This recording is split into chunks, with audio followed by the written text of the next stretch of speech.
Hey everyone, today I want to talk about how a vendor tried to download all of our patient demographic data. It didn't end up happening, but how I discovered it and how you can protect yourself from other people while you're running your practice. This one's a little bit of a wild story, so stick along for this one.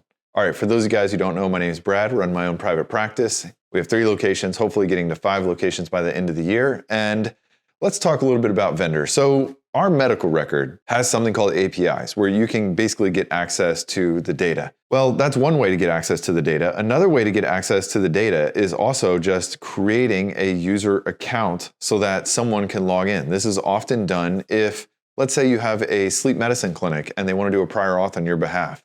A lot of times you'll create kind of a dummy account for them if you trust them, so that they can log in and pull those codes for that patient. Now in this, you sign a BAA, a business association agreement, in a healthcare setting to say like, hey, you're only going to go after the data that is pertinent for you, and that's it. So there's a startup company that started a few years ago and got $500 million in venture capital money. And I think its last valuation was worth like $3 billion or something crazy. They came to us and said exactly this: hey, instead of y'all doing all of your own prior auths and other things behind the scenes, we have AI and we have a whole team that can basically like pull that data, use the diagnosis codes, and it'll spend a lot less time in your chart, meaning you're going to also spend a lot less time in your chart, or your staff is, and they're going to submit those codes for you on your behalf and hopefully get the things that we want approved. Cool. Sounds great. Multi-billion-dollar company. They sent us a legal agreement, the BAA, signed it, moved on. No ownership, changed hands, nothing like that. Seems like a very, very legit company and still is operating today. Great. Good for them. So what happened? Well, in Advanced MD, you can give a variety of privileges, like full super admin access where they can do everything, to just basically read-only access. You can only have access to certain level data, this thing and this and that. So I gave them very, very granular access to just specific things that they needed. They just needed these diagnosis codes. Cool. They're just going to see that. They're only going to have read access only to certain charts that they needed. Cool. They're going to have access just to that. Well, one day, it was like a Friday afternoon, right after work, I get these emails coming in saying, hey, someone is trying to request like access in the EHR that they don't have access to. So I log in and I'm like, what the hell's going on? And first thing I look at is it does an IP address. I'm like, okay, did someone get hacked and who is it? Okay, it's the vendor, all right? Did they get hacked? What's the IP address? Well, the IP address is from the same city as us. So that's less likely that they got hacked, and it's more, in my mind, intentional that they're actually the ones pulling this data. It's not coming from China or Africa or somewhere else, because everything that happens in an EHR is time-stamped, and there is an IP address stamped to it, at least in Advanced MD. I'm sure pretty much in every EHR it's this way. And I can actually, as a super admin, see that data. So I go in and I say, okay, what kind of access are they pulling? There was like 9 different times that they tried to pull all of our patients' first names, last names, date of birth, addresses, phone numbers, and insurances. And it wasn't just like a blanket one. Then they tried to break it down into Blue Cross Blue Shield only and 65 and up. They were trying to get to the Medicare data. And to me, that shows it was intentional. So I go and I immediately call our rep saying, hey, what the hell is going on?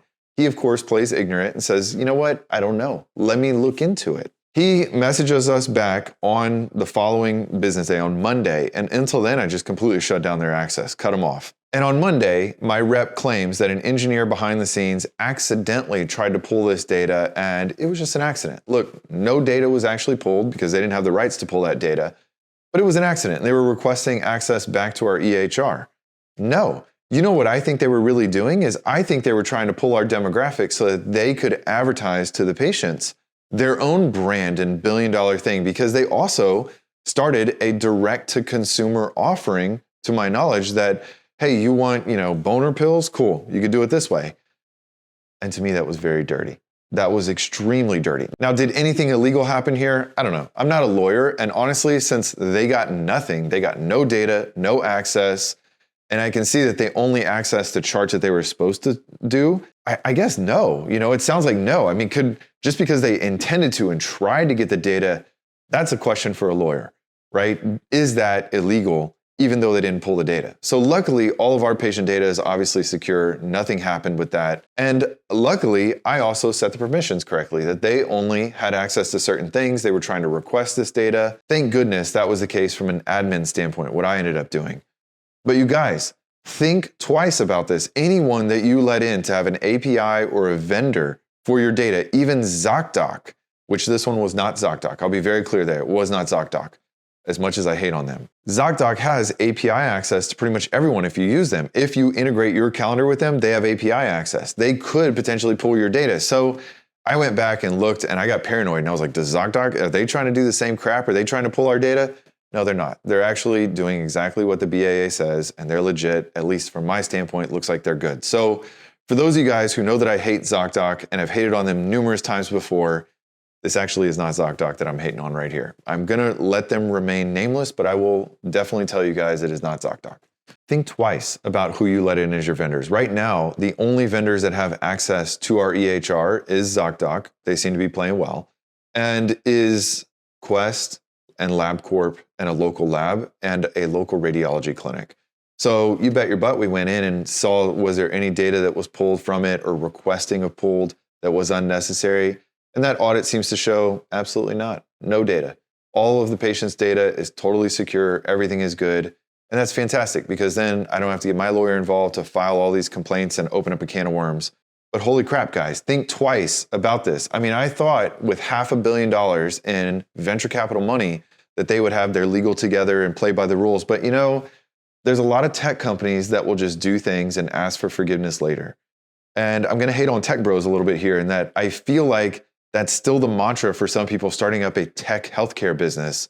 And you need to be careful. Healthcare is totally different.